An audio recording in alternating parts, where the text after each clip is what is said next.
Vaclav Havel, Contamination of Morality.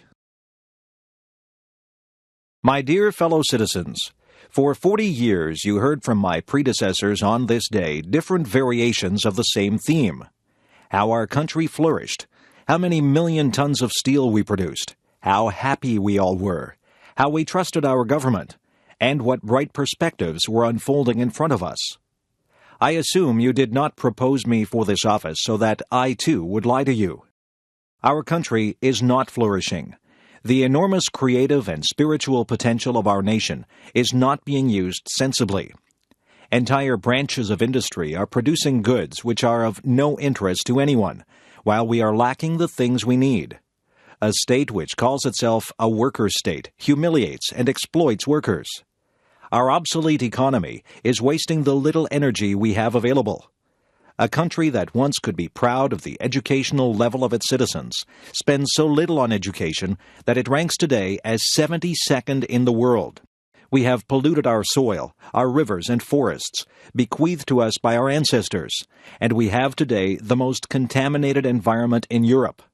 Adult people in our country die earlier than in most other European countries. But all this is still not the main problem. The worst thing is that we live in a contaminated moral environment. We fell morally ill because we became used to saying something different from what we thought. We learned not to believe in anything, to ignore each other, to care only about ourselves. Concepts such as love, friendship, compassion, humility, or forgiveness lost their depth and dimensions.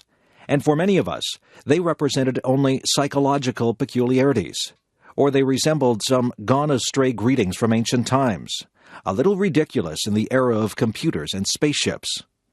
Only a few of us were able to cry out loud that the powers that be should not be all-powerful, and that special farms, which produce ecologically pure and top-quality food just for them, should send their produce to schools, children's homes, and hospitals if our agriculture was unable to offer them to all. The previous regime, armed with its arrogant and intolerant ideology, reduced man to a force of production and nature to a tool of production. In this, it attacked both their very substance and their mutual relationship.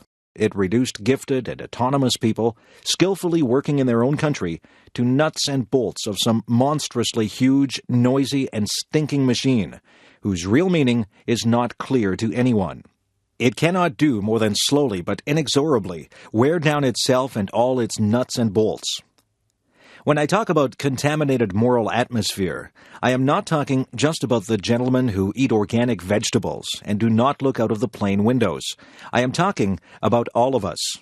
We had all become used to the totalitarian system and accepted it as unchangeable fact, and thus helped to perpetuate it. In other words, we are all, though naturally to differing extents, responsible for the operation of the totalitarian machinery. None of us is just its victim.